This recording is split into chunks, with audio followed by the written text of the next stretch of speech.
What's up, gamers? This is Umbro Dragon again. We're going to talk a little bit about what is a role playing game, and maybe we'll cover some fundamentals. Role playing game, RPG, definitely not rocket propelled grenade. Uh, it is role playing game, RPG.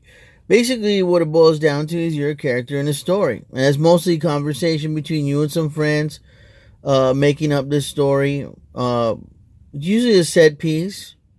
The story and the plot line have usually already been created, and you get to make some choices within that plot line. And there's a beginning, a middle, and an end. Most adventures are run that way, and um, even though they may be a little bit more open ended, so that way at the end you maybe continue the story. Maybe it's 3 adventures long, or maybe it's 2 adventures long, till you get to the final chapter. You can be a human most of the time. You can be non-human, like elves or hobbits or alien life forms, right? That can happen, especially if you're playing sci-fi. Or you can be a droid, right? Some people like to play robots. I don't. I don't like to play robots, but some people like to play robots. I have played AI robots before, and that's okay. It's just not my bag. I don't usually pick that as a character. But I have picked it as a character to get outside of my normal playing mode. It kind of helped me to develop my role playing skills, basically. So different genres, like I said, sci-fi, fantasy, post-apocalyptic, plenty of others out there. Horror, totally love horror role playing. That's really cool. Um, yeah, but it's not just a conversation. It's not just you having a conversation with your friends and creating this story. Uh, but sometimes there's a chance of failure and a chance of success. So if you got a 30% chance of failure, there will probably be a 70% chance of success. So it kind of flip flops around, especially with D100 games. Usually the percentage is very straightforward. You know what you got to do. You got to get either underneath or over um, the target number, and you start that game and you already know what you're gonna do. So usually in Mithras it's gonna be underneath the target number. So if you have an 89, that's really good. If you have a 30, that's a little bit less good. So that's that. That's how that works, and that's why you have a game system, right? So this way, in case you need to arbitrate or determine whether you fail or succeed at certain things, like attacking an opponent who may be equal to, lesser than, or even better than your character. Um, Whether that happens or not, successfully for you or not, that will be why the system is there, right? So you're gonna need some dice and roll them to check out the outcome, whether you pass or you fail. Um, and that's role playing games in a nutshell. I mean, it's a story basically you're telling with your friends, and you have a good time, and you all get together and laugh and get loud and do all that stuff, right? Uh so some of the things you're going to need, right, is a character sheet, right? Character sheet is very common to all role-playing games because it contains all the statistics to track things like hit points, equipment, and treasure, right, and advancement, because you're going to gain XP or experience points as you go. And usually there's players. Okay, they play player characters, right? Because you're a player, your character is a player character. And then you're going to have game master. The game master is the guy who facilitates the game. He'll tell you what's going on. Uh, he'll tell you, okay, you're standing in a field, and ahead of you you'll see trees and forests, and there's a path ahead of you. You're on the path. The path leads into the forest. But on that path, you see 3 figures in the distance, and you can't tell if they're orcs or humans or what. So that's what the game master does. He describes the world around you. He gives it flavor. He plays all the non-player characters or the NPCs, right? So there's NPCs in every game. You interact with the NPCs, uh, so you can do certain things. Sometimes you need to convince an NPC to let you in the gate to get into the city, right? And you may need to make some dice rolls. You say, hey, the game master says, okay, there's the gate to the city. What do you guys plan to do? Well, we plan to go up to the guard, tell him some outrageous story, and hopefully he believes us and let us in to the city.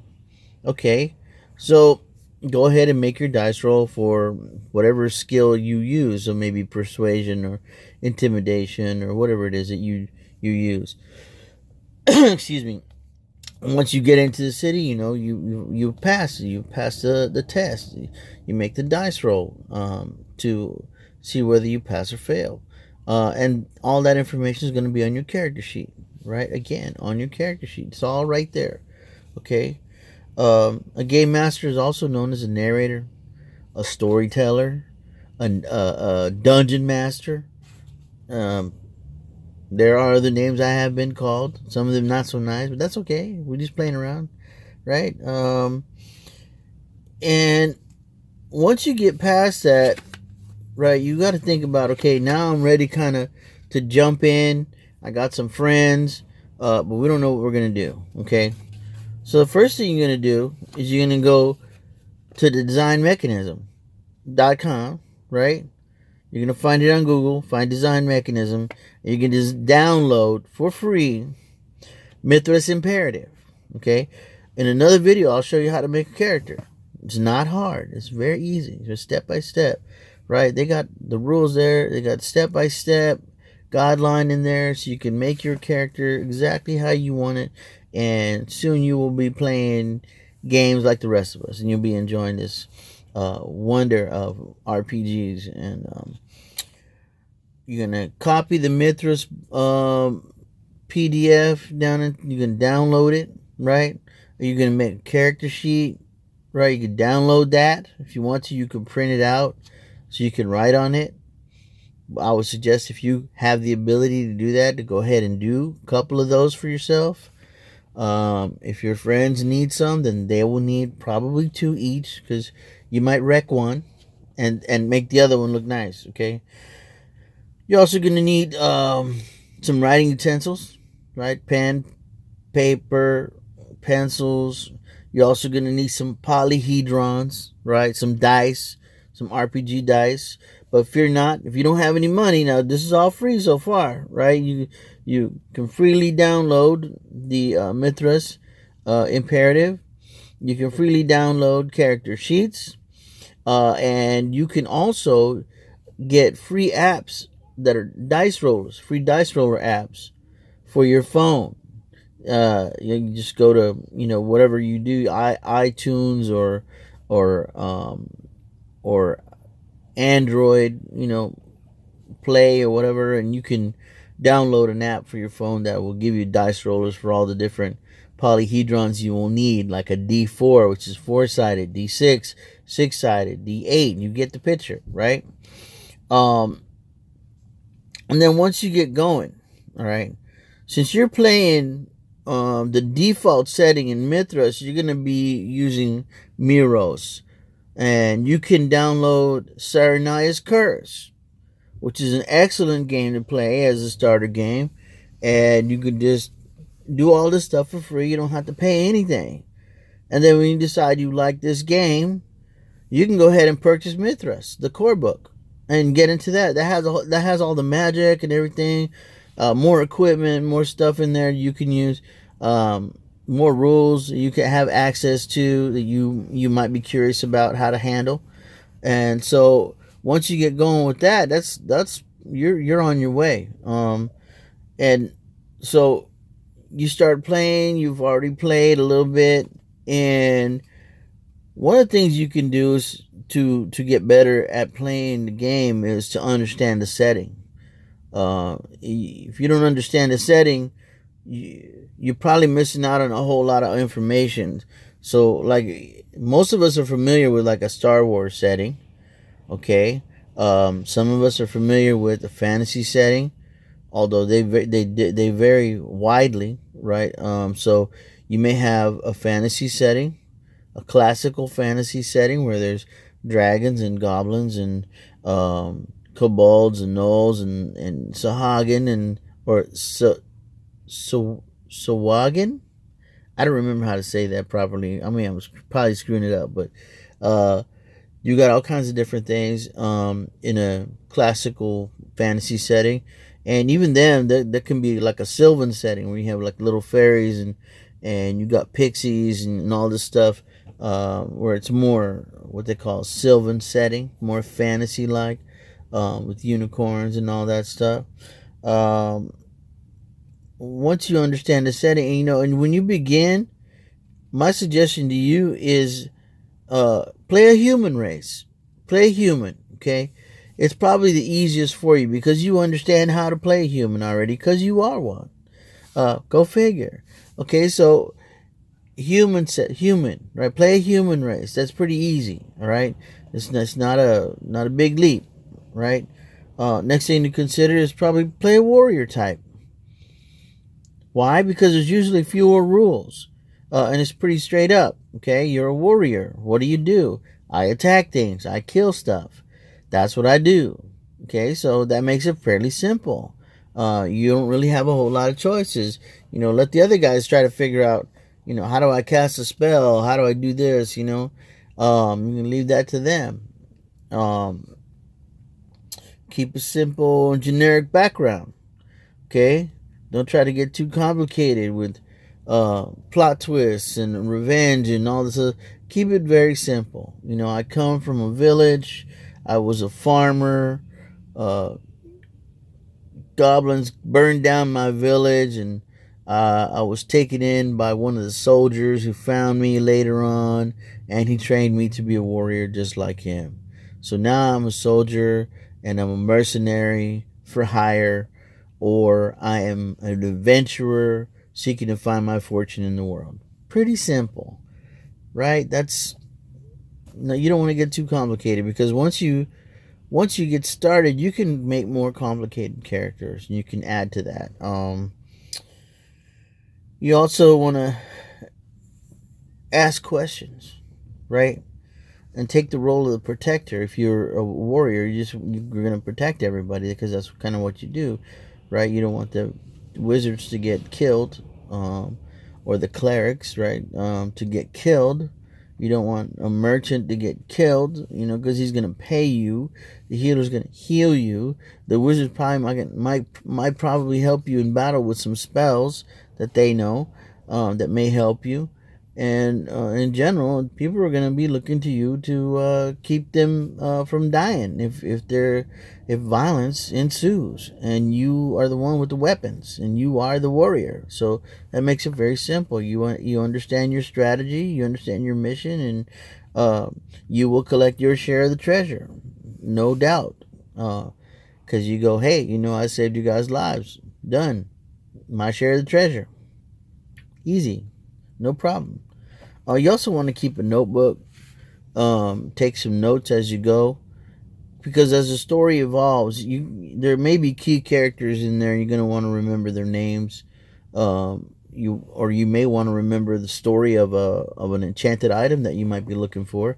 It may have some certain lore, and you may have to remember exactly what the key words are. Can you repeat that? Let me write down the key words, so that's when we get to the door of the tree, and we're gonna open up the tree and go into another dimension. We need to have the keywords to open the door. Whatever it may be. Okay. You may need to take some notes, right? So keep a little notebook. You can buy a little cheap one. You can get some copier paper and staple it right in the middle and fold it in half, and you got yourself a little folder right there. Paper, and take notes, or you can leave them loose leaf. You can staple it in one corner. Whatever you like. Just as long as you have something to write on, that you can keep with your character sheet, for any time you decide to play, and you have all the notes. This way, if you forget, right, and you have to come back and do 3 sessions to complete an adventure, and you guys are only meeting on Fridays, right, to do live role playing at the table, right, tabletop role playing, then you have the notes, and you don't have to remember a whole lot. You got it all there. Okay, does that make sense? I think it does. Okay, The last thing I want to do is talk about the different types of role playing that you can get into. Of course, the very basic is live role playing, which is at the table and everybody's there. You bring some snacks, you bring yourself something to drink. I prefer not to go with alcoholic drinks because that can be distracting for you and everybody else. Um, unless you are used to a little bit of moderation, you decide you're only going to have one, maybe two drinks, and that's it. Because you're going to have to drive home eventually. You got to think about that, and you don't want to be under the influence. Because that's just not cool. The other thing too is there is uh, role playing online, where you can do virtual tabletop, where you're sitting in front of the computer and maybe you got five other friends that are playing with you. Somebody else is in Australia, somebody's in Chicago, somebody's in California, somebody's in Houston, and they're all playing at the same time on a virtual tabletop, right? That can be live as well, but you're playing online and you don't ever see the people that you're playing with, or maybe you do. Maybe you got video access to see them, see their faces and what they look like, right? Um, you also could play by post, which I find very rewarding myself, because play by post allows you to make decisions with more time. And even if you're just typing out what you're doing and how you're doing it, uh, combats, yes, they can draw out a little bit, but I think once everybody gets kind of excited and into what is happening, specifically combats, there's generally a huge number of posts that come in. Everybody's trying to take their turn at the right time, and they've already pre-planned what they're going to do. They have a strategy. There's side notes going on where people are going, "Hey, if I do this, will you do that?" That's kind of cool too, and everybody gets involved in that, right? Another thing to do is I find very, very important is to establish relationships within your characters, right? You don't have to establish a relationship with everybody at the table. You can pick one person and say, hey, why don't you and I establish a relationship between us? And it can be a rival relationship where you guys are always making funny remarks against each other, and you're trying to one up each other all the time. You can have a best friend relationship. You could have a romantic relationship. Uh, Keep in mind, with romantic relationships, I like to keep the graphic stuff in the background. I don't want to know what you did. We just know that you and somebody else are potentially having a relationship or building a relationship, a romantic relationship. It could be a mentor relationship. It could be like I got your back relationship. So that kind of stuff. It can be an adversarial type of relationship. Maybe you guys don't really like each other that much, right? And you want to build on that relationship. You want to develop it slowly. Take baby steps. Don't just jump off into, okay, I'm your apprentice and you're my master. Maybe it develops slowly over time, right? We're talking the long game. Okay, we're talking like 30 sessions or something like that for you to build this relationship slowly until it's quite obvious that you have a mentor and you have an apprentice and that they're learning from each other, right? And then after you start doing that, you kind of want to assess that relationship to see how it works, right? If it's working or if you need to change something or adapt something to that relationship. And then you want to flip it around, right, at the end, near the end of the relationship, because you're going to want to do this with somebody else as well in the group. So this way you establish in relationships with all the different people in your groups one at a time, until you go through the whole group. And so eventually you'll flip that relationship over where the apprentice becomes the master or exceeds the master. And maybe there's a little bit of weirdness going on at that point, right? Because maybe they're not expecting that, right? And then after that gaming session, then you tell them, hey, this is what I'm doing. I'm flipping the switch, right? So now I'm pretending like I'm the master and you're the apprentice, because now I feel like I've learned everything I can learn from you. And so now I'm trying to be my own man, my own person, or my own woman, or whatever it is that you're playing, right? Um, and so that way that person knows, oh, okay, that's what you're doing. So then they can play off of you as well, right? It shouldn't distract from the main plot, okay? But at the same time, it should be something that happens naturally, right? Slowly over time, baby steps, and then when you had enough of that relationship where you can go ahead and say, okay, we have a comfortable relationship now. We understand each other. Okay, now you're gonna ask somebody else, hey, you and I, can we start a relationship, right? Uh, Within the, as part of the game, right? Maybe you and I could be wingman. We can be each other's we got each other's back in combat, or we got each other's back no matter what happens, right? Maybe you say something and I back you up, even if it's not true. I can, yeah, he was with me all the time. Yeah, he was not at the temple robbing, stealing the emerald that is missing. He was here the whole time. We were drinking, right? Yeah, that's exactly what happened. So you never know. Those things can actually be very rewarding over time. And this video has gone on long enough. So again, you guys enjoy your gaming, enjoy the relationships that you're having with your friends, and the time that you have together. Um, and I'll see you again.